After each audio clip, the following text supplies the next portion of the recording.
ಮಿತ್ರರೇ ನಮಸ್ಕಾರ. ಮಿತ್ರರೇ, ಚೈನಾದ ಸರ್ಕಾರದಲ್ಲಿ ಈ ಕ್ಲೀನಿಂಗ್ ಕಾರ್ಯಕ್ರಮ ಏನು ಹೊಸತಲ್ಲ. ಅಲ್ಲಿ ಯಾರು ಯಾವಾಗ ಅಧಿಕಾರಕ್ಕೆ ಬರ್ತಾರೆ, ಯಾವಾಗ ಅವರ ಅಧಿಕಾರ ಹೋಗುತ್ತೆ, ಯಾರ ಅಧಿಕಾರ ಹೋಗುತ್ತೆ, ಯಾರು ಅರೆಸ್ಟ್ ಆಗ್ತಾರೆ, ಯಾರು ಗಲ್ಲಿಗೇರ್ತಾರೆ, ಯಾವುದನ್ನೂ ಕೂಡ ಪ್ರೆಡಿಕ್ಟ್ ಮಾಡೋದಕ್ಕೆ ಸಾಧ್ಯ ಇಲ್ಲ. ಅವರ ಹುದ್ದೆ ಯಾವತ್ತೂ ಕೂಡ ಅವರನ್ನು ಬಚಾವ್ ಮಾಡೋದಿಲ್ಲ. ಅಂದರೆ ಅವರು ಎಷ್ಟೇ ಟಾಪ್ನಲ್ಲಿದ್ದರೂ ಕೂಡ ಅವರು ಅರೆಸ್ಟು ಆಗಬಹುದು, ಗಲ್ಲಿಗೆ ಬೇಕಾದರೂ ಏರಬಹುದು. ಅಂತಹ ಒಂದು ವಿಚಿತ್ರ ಸ್ವರೂಪದ ಸರ್ಕಾರ ಚೈನಾದಲ್ಲಿದೆ. ಯಾಕಿದನ್ನು ವಿಚಿತ್ರ ಸ್ವರೂಪ ಅಂತ ಕರೆದೇ ಕೇಳಿದ್ರೆ, ನಮ್ಮ ವ್ಯವಸ್ಥೆಯನ್ನು ನೀವು ನೋಡ್ತಾ ಇರ್ತೀರಲ್ವಾ. ನಮ್ಮಲ್ಲಿ ಸರ್ಕಾರಿ ಅಧಿಕಾರಿಗೆ ಬಾಯಿಗೆ ಬಂದ ಹಾಗೆ ಅವಾಚ್ಯ ಶಬ್ದಗಳಿಂದ ಬೈದಂತಹ ಒಬ್ಬ ಯಕಚಿತ್ ರಾಜಕೀಯ ಪುಡಂಗುನ ಬಂಧಿಸೋದಕ್ಕೆ ನಮ್ಮ ಪೊಲೀಸರಿಗೆ ಹಲವು ದಿನಗಳೇ ಬೇಕಾಗತ್ತೆ. ಆತನನ್ನು ರಕ್ಷಿಸೋದಕ್ಕೆ ಸರ್ಕಾರ ನಿಂತ್ಕೊಳ್ಳುತ್ತೆ. ಅಂತಹ ವ್ಯವಸ್ಥೆಯಲ್ಲಿ ನಾವು ಬದುಕ್ತಾ ಇದ್ದೀವಿ. ಆದರೆ ಚೈನಾದಲ್ಲಿ ಹಾಗಲ್ಲ. ಆತ ಎಂತಹದೇ ಅಧಿಕಾರದಲ್ಲಿದ್ರೂ ಕೂಡ ಸಣ್ಣ ಆರೋಪ ಸಾಕು, ಆತನ ಬಂಧನ ಆಗತ್ತೆ, ಆತನ ಮೇಲೆ ತನಿಖೆ ಆಗತ್ತೆ. ಹೇಳೋದಕ್ಕೆ ಸಾಧ್ಯ ಇಲ್ಲ, ಆತನನ್ನ ಗಲ್ಲಿಗೇರಿಸಲೂ ಕೂಡ ಬಹುದು. ನಾನು ಈ ಪೀಠಿಕೆಯನ್ನು ಹಾಕೋದಕ್ಕೆ ಒಂದು ಮುಖ್ಯವಾದ ಕಾರಣ ಇದೆ. ಅದೇನು ಕೇಳಿದ್ರೆ, ಚೈನಾದಲ್ಲಿ ಬಹಳ ದೊಡ್ಡದಾದಂತಹ ಬೆಳವಣಿಗೆ ನಡೆದಿದೆ.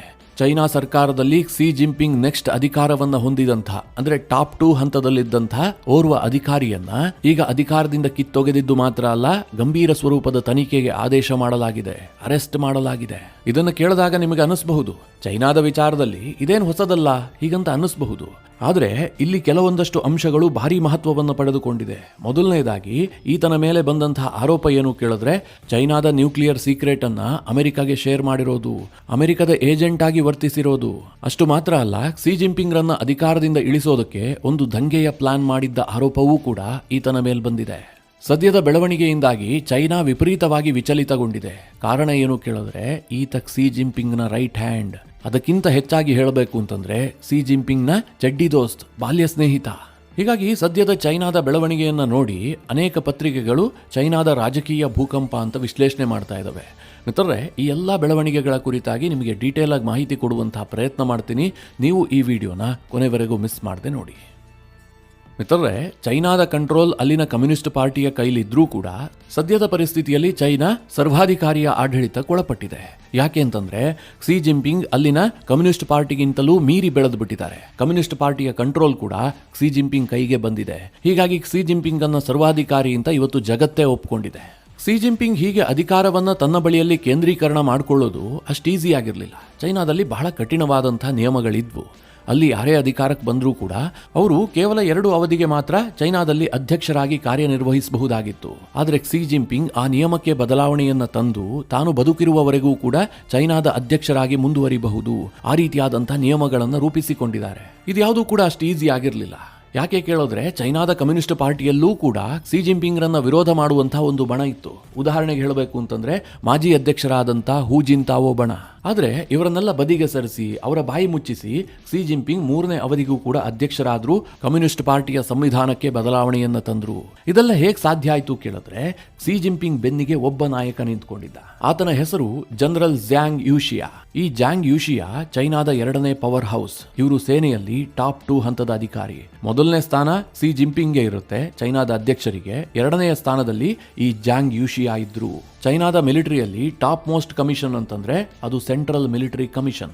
ಈ ಸೆಂಟ್ರಲ್ ಮಿಲಿಟರಿ ಕಮಿಷನ್ ಅಡಿಯಲ್ಲಿ ಚೈನಾದ ಎಲ್ಲಾ ಸೇನೆಯೂ ಕೂಡ ಬರುತ್ತೆ. ಚೈನಾದ ರಾಕೆಟ್ ಫೋರ್ಸ್ ಇಂದ ಹಿಡಿದು ಚೈನಾದ ಭೂಸೇನೆ, ವಾಯುಸೇನೆ, ನೌಕಾಸೇನೆ ಎಲ್ಲದೂ ಕೂಡ ಈ ಸೆಂಟ್ರಲ್ ಮಿಲಿಟರಿ ಕಮಿಷನ್ ಅಡಿಯಲ್ಲೇ ಬರುವಂತಹದ್ದು.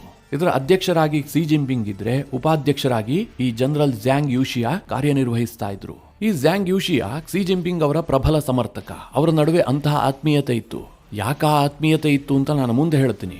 ಆದರೆ ಈಗ ಇದ್ದಕ್ಕಿದ್ದಂತೆ ನಡೆದಂತಹ ಬೆಳವಣಿಗೆಯಲ್ಲಿ ಝ್ಯಾಂಗ್ ಯೂಶಿಯಾರನ್ನ ಅಧಿಕಾರದಿಂದ ಕಿತ್ತೊಗೆಯಲಾಗಿದೆ. ಅವರ ಮೇಲೆ ತನಿಖೆಗೂ ಕೂಡ ಆದೇಶವನ್ನು ಮಾಡಲಾಗಿದೆ. ಕೆಲ ರಿಪೋರ್ಟ್ಗಳ ಪ್ರಕಾರ ಅವರನ್ನ ಅರೆಸ್ಟ್ ಕೂಡ ಮಾಡಲಾಗಿದೆ. ಇದು ಇಡೀ ಚೈನಾದ ರಾಜಕಾರಣದಲ್ಲಿ ಒಂದು ರೀತಿಯ ಭೂಕಂಪಕ್ಕೆ ಕಾರಣ ಆಗಿದೆ. ಹಾಗಾದ್ರೆ ಇವರ ಮೇಲೆ ಬಂದಂತಹ ಆರೋಪ ಏನು ಕೇಳಿದ್ರೆ, ಮೊದಲನೇದಾಗಿ ಚೈನಾದ ನ್ಯೂಕ್ಲಿಯರ್ ವೆಪನ್ ಸೀಕ್ರೆಟ್ಗಳನ್ನ ಅಮೆರಿಕಾಗೆ ಬಿಟ್ಟು ಕೊಟ್ಟಿದ್ದಾರೆ. ಈ ಆರೋಪ ಕೇಳಿ ಬಂದಿದೆ. ಇದೇನು ಸುಮ್ನೆ ಬಂದಂತಹ ಆರೋಪ ಅಲ್ಲ, ಯಾರೋ ಕಲ್ಪನೆ ಮಾಡ್ಕೊಂಡು ಹೇಳ್ತಿರೋದು ಕೂಡ ಅಲ್ಲ. ಅಮೆರಿಕದ ಪತ್ರಿಕೆಯಾದಂತಹ ವಾಲ್ ಸ್ಟ್ರೀಟ್ ಜರ್ನಲ್ ಈ ಬಗ್ಗೆ ಆರ್ಟಿಕಲ್ ಅನ್ನು ಪಬ್ಲಿಷ್ ಮಾಡಿದೆ. ಮಿತ್ರರೇ, ಇದೇನು ಸಣ್ಣ ಆರೋಪ ಅಲ್ಲ. ಇದಕ್ಕೆ ಪೂರಕವಾದಂತಹ ಕೆಲವೊಂದಷ್ಟು ಬೆಳವಣಿಗೆಗಳು ಕೂಡ ಚೈನಾದಲ್ಲಿ ನಡೆದಿರೋದ್ರಿಂದಾಗಿ ಇದರಲ್ಲಿ ಸತ್ಯ ಇದ್ರೂ ಇರಬಹುದು ಅನ್ನುವಂತಹ ಅನುಮಾನ ಸೃಷ್ಟಿಯಾಗಿದೆ. ಜನವರಿ 19ನೇ ತಾರೀಕು ಚೈನಾದಲ್ಲಿ CNNCಯ ಮಾಜಿ ಮ್ಯಾನೇಜರ್ ಅನ್ನ ಬಂಧಿಸಲಾಗುತ್ತೆ. ಈ CNNC ಅಂತಂದ್ರೆ ಚೈನಾದ ನ್ಯಾಷನಲ್ ನ್ಯೂಕ್ಲಿಯರ್ ಕಾರ್ಪೊರೇಷನ್. ಅವರನ್ನ ವಿಚಾರಣೆಗೊಳಪಡಿಸಿದಂತಹ ಸಂದರ್ಭದಲ್ಲಿ ಚೈನಾದ ನ್ಯೂಕ್ಲಿಯರ್ ವೆಪನ್ ಸೀಕ್ರೆಟ್ಗಳು ಲೀಕ್ ಆಗಿರುವ ವಿಚಾರ ಬಹಿರಂಗಗೊಂಡಿದೆ. ಅದಕ್ಕೆ ಕಾರಣ ಜನರಲ್ ಯೂಶಿಯಾ ಅಮೆರಿಕದೊಂದಿಗೆ ನೇರ ಲಿಂಕ್ ಅನ್ನು ಹೊಂದಿದ್ರು. ಚೈನಾದ ಅತ್ಯಂತ ಇಂಪಾರ್ಟೆಂಟ್ ಆದಂತಹ ನ್ಯೂಕ್ಲಿಯರ್ ಸೀಕ್ರೆಟ್ಗಳನ್ನ ಅಮೆರಿಕದೊಂದಿಗೆ ಶೇರ್ ಮಾಡಿದ್ದಾರೆ. ಈ ಆರೋಪಗಳು ಬಂದಿದೆ. ಇದೇ ಕಾರಣದಿಂದಾಗಿ ಜನರಲ್ ಯೂಶಿಯಾ ಕ್ಸಿ ಜಿನ್ಪಿಂಗ್ ಅವರಿಗೆ ಅತ್ಯಂತ ಆಪ್ತರಾಗಿದ್ರೂ ಕೂಡ ಅವರನ್ನ ಅಧಿಕಾರದಿಂದ ಇಳಿಸಿ ಅವರ ಮೇಲೆ ತನಿಖೆಗೆ ಆದೇಶ ಮಾಡಲಾಗಿದೆ. ಹೀಗಂತ ವರದಿಗಳಿದಾವೆ. ಮಿತ್ರರೇ, ಸಣ್ಣ ಪುಟ್ಟ ಆರೋಪ ಬಂದಿದ್ರೆ ಕ್ಸಿ ಜಿನ್ಪಿಂಗ್ ಇಂತಹ ತೀರ್ಮಾನ ಕೈಗೊಳ್ಳುವಂತಹ ಸಾಧ್ಯತೆ ಬಹಳ ಕಡಿಮೆ ಇತ್ತು. ಇದು ಬಹಳ ಗಂಭೀರ ಸ್ವರೂಪವಾದಂತಹ ಆರೋಪ. ಚೈನಾದ ರಾಷ್ಟ್ರೀಯ ಸುರಕ್ಷತೆಯನ್ನೇ ಅಡ ಇಟ್ಟಂತಹ ಪ್ರಕರಣ ಇದು. ಇವತ್ತು ಅಮೆರಿಕಾಗೆ ನಂಬರ್ 1 ಶತ್ರು ಯಾರು? ಇದನ್ನ ಕೇಳಿದ್ದೆ ಆದ್ರೆ ಬಹುತೇಕರು ಏನ್ ಹೇಳ್ತಾರೆ? ರಷ್ಯಾ ಅಂತ. ರಷ್ಯಾ ಬಳಿಯಲ್ಲಿ ಸಾಕಷ್ಟು ಮಿಲಿಟರಿ ತಾಕತ್ತಿದೆ. ಅವರು ವಿಶ್ವದ ನಂಬರ್ 2 ಸೈನಿಕ ಶಕ್ತಿ ಅಂತ ಹೇಳ್ಕೊಳ್ತಾರೆ. ಹೀಗಾಗಿ ರಷ್ಯಾ ಅಮೆರಿಕಾಗೆ ಶತ್ರು ಅಂತ. ಆದ್ರೆ ಅಮೆರಿಕ ಹಾಗೆ ನಂಬುತ್ತಾ ಇಲ್ಲ. ರಷ್ಯಾ ಇವತ್ತು ಅಮೆರಿಕಾಗೆ ಪ್ರಬಲವಾದಂತಹ ಎದುರಾಳಿ ನಿಜ. ಆದ್ರೆ ರಷ್ಯಾಗಿಂತಲೂ ಪ್ರಬಲವಾದಂತಹ ಎದುರಾಳಿ ಅಂತ ಚೈನಾವನ್ನ ಅಮೆರಿಕ ನೋಡುತ್ತೆ. ಇದಕ್ಕೆ ಕಾರಣ ಇದೆ. ಇವತ್ತು ರಷ್ಯಾ ಬಳಿಯಲ್ಲಿ ಅತ್ಯಾಧುನಿಕವಾದಂತಹ ಮಿಸೈಲ್ ಇದೆ. ಅವರ ಬಳಿಯಲ್ಲಿ ಅತಿ ಹೆಚ್ಚು ಪ್ರಮಾಣದಲ್ಲಿ ನ್ಯೂಕ್ಲಿಯರ್ ವೆಪನ್ಗಳಿದಾವೆ. ಎಲ್ಲವೂ ಸತ್ಯ. ಹಾಗಿದ್ರೂ ಸಹ ರಷ್ಯಾ ಇವತ್ತು ಆರ್ಥಿಕವಾಗಿ ಮಹಾಶಕ್ತಿ ಅಲ್ಲ. ಇವತ್ತು ವಿಶ್ವದಲ್ಲಿ 2ನೇ ಅತಿ ದೊಡ್ಡ ಆರ್ಥಿಕ ಮಹಾಶಕ್ತಿ ಯಾವುದು? ಚೈನಾ. ಅಮೆರಿಕಾಗೆ ಕಾಂಪೀಟ್ ಮಾಡ್ತಾ ಇರೋದು ಯಾರು? ಅದೂ ಕೂಡ ಚೈನಾ. ಇವತ್ತಲ್ಲ ನಾಳೆ ನಂಬರ್ 1 ಪ್ಲೇಸ್ಗೆ ಬರಬೇಕು ಅಂತ ಹವಣಿಸ್ತಾ ಇರೋದು ಕೂಡ ಚೈನಾ. ಚೈನಾ ಶಸ್ತ್ರಾಸ್ತ್ರ ಪೈಪೋಟಿಯನ್ನು ಕೂಡ ನಡೆಸೋದಕ್ಕೆ ಶುರು ಮಾಡಿದೆ. ಅವರ ನ್ಯಾಷನಲ್ ಡೇ ಪರೇಡ್ಗಳನ್ನೇ ನೋಡಿ. ಅಲ್ಲಿ ಎಂತೆಂತಹ ಶಸ್ತ್ರಾಸ್ತ್ರಗಳನ್ನು ಅವರು ಶೋಕೇಸ್ ಮಾಡ್ತಾರೆ ಅಂತ. ದೊಡ್ಡದಾಗಿ ಮಿಲಿಟರಿ ಬಿಲ್ಡಪ್ ಕೊಡ್ತಾರೆ. ಈ ಕಾರಣದಿಂದಾಗಿ ಚೈನಾವನ್ನ ವೀಕ್ ಮಾಡೋದಕ್ಕೆ ಅಮೆರಿಕ ಎಲ್ಲಾ ರೀತಿಯಲ್ಲೂ ಕೂಡ ಪ್ರಯತ್ನ ಮಾಡ್ತಾ ಇದೆ. ಅದರ ಭಾಗವಾಗಿ ಚೈನಾದ ನ್ಯೂಕ್ಲಿಯರ್ ವೆಪನ್ ಸೀಕ್ರೆಟ್ ಅನ್ನ ಅಮೆರಿಕ ಪಡೆದುಕೊಂಡಿದೆ. ಜನರಲ್ ಯೂಶಿಯಾರನ್ನೇ ಅಮೆರಿಕ ತನ್ನ ಏಜೆಂಟ್ ಮಾಡಿಕೊಂಡಿರುವ ಸಾಧ್ಯತೆಯೂ ಕೂಡ ಇದೆ. ಇದೇ ಕಾರಣದಿಂದಾಗಿ ಕ್ಸಿ ಜಿನ್ಪಿಂಗ್ ಜನರಲ್ ಯೂಶಿಯಾರನ್ನ ರಕ್ಷಣೆ ಮಾಡಿಲ್ಲ, ಅವರ ವಿರುದ್ಧ ಕ್ರಮ ಕೈಗೊಂಡಿದ್ದಾರೆ ಅಂತ ಚರ್ಚೆ ಆಗ್ತಾ ಇದೆ. ಹಾಗೆ ನೋಡೋಕೆ ಹೋದ್ರೆ ಇದು ಬಹಳ ದಿಢೀರಾದಂತಹ ಬೆಳವಣಿಗೆ. ಜನವರಿ 22ನೇ ತಾರೀಕು ಕ್ಸಿ ಜಿನ್ಪಿಂಗ್ ಮತ್ತು ಜನರಲ್ ಯೂಶಿಯಾ ಇಬ್ರು ಒಟ್ಟಾಗೆ ಕಾಣಿಸಿಕೊಂಡಿದ್ರು. ಜನವರಿ 24ನೇ ತಾರೀಕು ಚೈನಾದಲ್ಲಿ ಟಾಪ್ ಲೆವೆಲ್ನ ಒಂದು ಮೀಟಿಂಗ್ ನಡೆಯುತ್ತೆ. ಆ ಮೀಟಿಂಗ್ ನಲ್ಲಿ ಈ ನಿರ್ಧಾರ ಆಗಿರುವಂತಹದ್ದು ಜನರಲ್ ಯೂಶಿಯಾರನ್ನ ಅಧಿಕಾರದಿಂದ ಕಿತ್ತಾಕಿರುವಂತಹದ್ದು. ಕೇವಲ ಇದೊಂದು ಆರೋಪ ಮಾತ್ರ ಅಲ್ಲ. ಜನರಲ್ ಯೂಶಿಯಾ ಮೇಲೆ ಇನ್ನೂ ಕೆಲವೊಂದಷ್ಟು ಆರೋಪಗಳಿದಾವೆ. ಅವರು ಚೈನಾದ ಮಿಲಿಟರಿಯ ಅತ್ಯುನ್ನತ ಅಧಿಕಾರದಲ್ಲಿದ್ರಲ್ಲ, ಆ ಅಧಿಕಾರವನ್ನ ದುರ್ಬಳಕೆ ಮಾಡಿಕೊಂಡು ಸಾಕಷ್ಟು ಭ್ರಷ್ಟಾಚಾರ ಮಾಡಿದ್ದಾರೆ. ಮುಖ್ಯವಾಗಿ ಶಸ್ತ್ರಾಸ್ತ್ರವನ್ನ ಖರೀದಿ ಮಾಡುವಂತಹ ಸಂದರ್ಭದಲ್ಲೂ ಕೂಡ ಭ್ರಷ್ಟಾಚಾರ ಆಗಿದೆ. ಹಾಗೆ ಸೇನೆಯ ಟಾಪ್ ಹುದ್ದೆಗಳಿಗೆ ನೇಮಕಾತಿ ಮಾಡುವಂತಹ ಸಂದರ್ಭದಲ್ಲಿ ಅವರಿಂದ ಕಮಿಷನ್ ಅನ್ನು ಪಡೆದುಕೊಂಡಿದ್ದಾರೆ. ಈ ಆರೋಪಗಳು ಕೂಡ ಕೇಳಿಬಂದಿದ್ದಾವೆ. ಇದರ ಜೊತೆಗೆ ಇನ್ನೊಂದು ಸೀರಿಯಸ್ ಆರೋಪ ಏನು ಕೇಳಿದ್ರೆ, ಕ್ಸಿ ಜಿನ್ಪಿಂಗ್ ಅವರನ್ನ ಅಧಿಕಾರದಿಂದ ಇಳಿಸೋದಕ್ಕೆ ಈ ಜನರಲ್ ಯೂಶಿಯಾ ಒಂದು ಮಿಲಿಟರಿ ದಂಗೆಗೆ ಯೋಜನೆಯನ್ನ ರೂಪಿಸ್ತಾ ಇದ್ರು.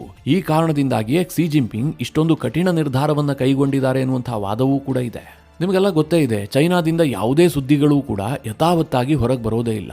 ಅವರು ಕೇವಲ ಅರ್ಧ ಸತ್ಯವನ್ನ ಮಾತ್ರ ಜಗತ್ತಿನ ಮುಂದಿಡ್ತಾರೆ, ಉಳಿದಿದ್ದೆಲ್ಲವುದನ್ನು ಕೂಡ ಮುಚ್ಚಾಕ್ತಾರೆ. ಈಗ ಜನರಲ್ ಯೂಶಿಯಾ ವಿಚಾರದಲ್ಲೂ ಕೂಡ ಅದೇ ಆಗ್ತಾ ಇದೆ ಎನ್ನುವಂತಹ ಅನುಮಾನಗಳಿದಾವೆ. ಮಿತ್ರರೇ, ಚೈನಾ ಸರ್ಕಾರದಲ್ಲಿ ಇಂತಹ ಬೆಳವಣಿಗೆಗಳು ಕಾಮನ್. ಚೈನಾ ಜನರು ಇದನ್ನು ಬಹಳ ಸೀರಿಯಸ್ ಆಗಿ ತೆಗೆದುಕೊಳ್ಳೋದೇ ಇಲ್ಲ.